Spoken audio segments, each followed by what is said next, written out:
जी गुरुजी, शुक्राना गुरुजी। गुरुजी आप सभी पर मेहर बनाए रखें। सरबत्ता भला सरबत्ता भला। संगत जी, आज का सत्संग देवेंद्र चावला अंकल जी का है। अंत सत्संग को अंत तक जरूर सुनिएगा ताकि आपको आपके सवालों के जवाब सत्संग के माध्यम से प्राप्त हो सकें। संगत जी, अंकल जी लिखते हैं, ओम नमः शिवाय शिव जी सदा सहाय। ओम नमः शिवाय गुरु जी सदा सहाय। तेरे कवन कवन गुण कह कह गावा, तू साहिब गुणी निधान। तुमरी महिमा बरन न साको, तू ठाकुर उच्च भगवाना। हम गुरुजी के पास अप्रैल 2005 में आए। हमें एक मित्र ने उनके बारे में 2002 में ही बता दिया था। पर जैसा कहते हैं ना, गुरुजी के पास कोई तभी जा सकता है जब उनकी इच्छा हो। 2005 में हम बॉम्बे में रहते थे और अक्सर हमारा दिल्ली आना होता था, क्योंकि दिल्ली हमारे लिए हमारा एक घर भी था।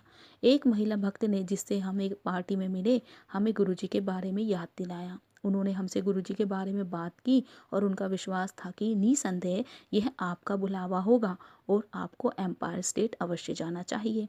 हम गए, परंतु पहले दिन हम लंगर के लिए नहीं रुके। दूसरे दिन हम फिर गए, जैसे कोई चुंबक हमें अपनी ओर खींच रहा हो। हम भाग्यशाली थे कि गुरुजी ने हमसे बात की। उन्होंने हमसे पूछा कि किसने हमें यहाँ भेजा था। वह चाहते थे कि अगले दिन रविवार हम फिर से आएं। हमने उन्हें बताया। अगले दिन फिर हम हवाई जहाज़ से बॉम्बे वापस जा रहे थे तो वे बोले, टिकट कैंसिल करा, ब्लेसिंग नहीं लेनी। उन्होंने हमें तांबे का लोटा भी लेकर आने को कहा। उन्होंने वह लोटा मेरी पत्नी के लिए अभिमंत्रित किया और अगली सुबह हम बॉम्बे लौटे। हम उन भाग्यशाली लोगों में से थे जिन्हें गुरुजी का आशीर्वाद प्राप्त हुआ, उसकी असल मूल्य और गहराई जानने में भी पहले। उस समय हम एक बहुत ही सामान्य परिवार से थे, बिना कोई मुख्य समस्या के। गुरुजी ने हमें आशीर्वाद दिया था, हमारी वो परेशानियां दूर कर दी जिसके बारे में हमें जानकारी भी नहीं थी। अप्रैल 2005 के बाद मैं हमेशा दिल्ली में अपनी मीटिंग बृहस्पतिवार या शुक्रवार को रखने की कोशिश करता, ताकि मैं गुरुजी के दर्शन कर सकूं। जब मई 2005 में पहली बार मैं उनके पास वापस गया और लंगर के बाद रुका, गुरुजी ने मेरी ओर देखा और बोले, तू फिर आ गया मुड़ के, तू फिर से वापस आ गया। और जब मैंने उनसे कहा कि दिल्ली में मेरी मीटिंग थी, इसलिए मैं उनके दर्शन करने के लिए आया था, वे बोले, बस देखदा चल हुन तू बस अब देखते जाना, जितना हो पाता उतना हम उनके पास आते रहते। उनमें एक खिंचाव था। जब भी हम दर्शन के लिए एम्पायर स्टेट आते, हम बहुत संतुष्ट और आनंद का अनुभव करते, जैसे हम किसी और ही दुनिया में पहुंच गए हों।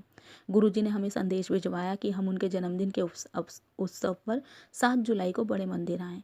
यह एक बहुत ही विशेष अनुभव था और उसके बाद हम बहुत ही धन्य हो गए। गुरुजी हमें बॉम्बे वाले बुलाते थे और जब हम उनसे आज्ञा लेते, वह हमेशा आ जाओ ऐश करो कहकर आशीर्वाद देते।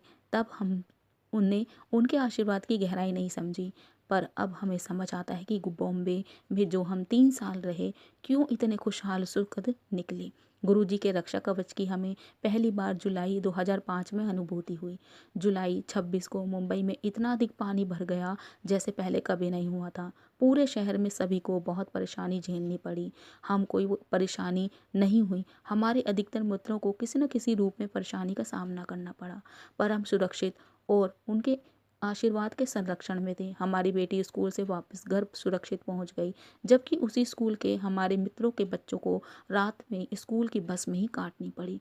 मेरे बहुत सहकर्मी अपनी दोपहर को घर पहुंचे, मैं भी उसी शाम घर पहुंचा, बस करीब 1 घंटा देर से। जिस कॉलोनी में हम रहते थे उसमें पानी और बिजली की कोई समस्या नहीं हुई। यहाँ तक कि हमारे यहाँ काम करने वाले भी नियमित रूप से काम पर आते रहे। 1 हफ्ते में ही हमारी ज़िंदगी बिल्कुल सामान्य रूप से चल रही थी, जबकि पूरा शहर सामान्य अवस्था में आने के लिए संघर्ष कर रहा था। गुरुजी अंतर्यामी हैं, कुछ भी उनसे छुपा नहीं है, यह बात हमें जल्दी ही स्पष्ट हो गई थी। मेरे एक प्रारंभिक दर्शन के दौरान एक महिला का सत्संग सुनते समय वह बोले, भाई भगत तू भी सुन, साईं बाबा के भक्त तू भी सुन। मैंने संगत में कभी उल्लेख नहीं किया था कि मैं कई बार शिरडी होकर आया था और मुझे शिरडी साईं बाबा में आस्था थी, वह सब जानते थे। एक बार मेरी पत्नी एक छोटी सर्जरी होनी थी, हमने यह बात गुरुजी को बताई भी नहीं, परंतु अगली बार जब मैं मुंबई गुरुजी के दर्शन के लिए आया तो गुरुजी बोले, हो गई तेरी वाइफ ठीक। मुंबई में रहते हुए हम हमेशा ऐसे अवसरों की ताक में रहते थे कि हम गुरुजी के दर्शन के लिए दिल्ली आ सके।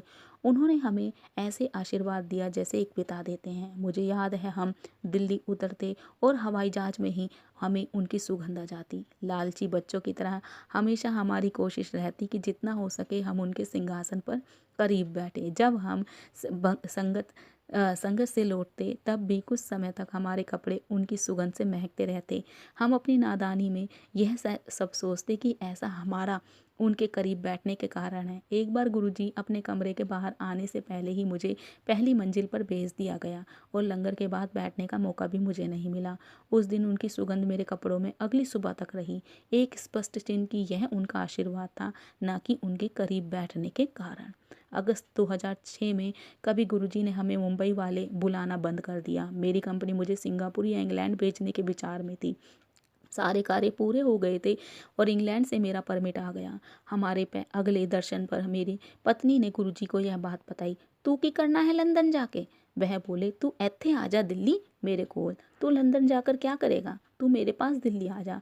हम थोड़ा निराश हुए पर हमारे लिए यह बात बिल्कुल स्पष्ट थी, हमें उनका कहाँ मानना है। जल्द ही मुझे दिल्ली में एक नौकरी का प्रस्ताव आया और मैं गुरुजी के दर्शन के लिए दिल्ली आया। उन्होंने मुझे दूर से देखा और बोले, मिल गई तैनू नौकरी दिल्ली दी, हुन तू आजा दिल्ली, मतलब तुझे दिल्ली में नौकरी मिल गई, अब तू इधर बस जा। उसके बाद सब कुछ अपने आप होता गया, मानो जैसे हमारे जीवन की डोर उनके हाथ में थी।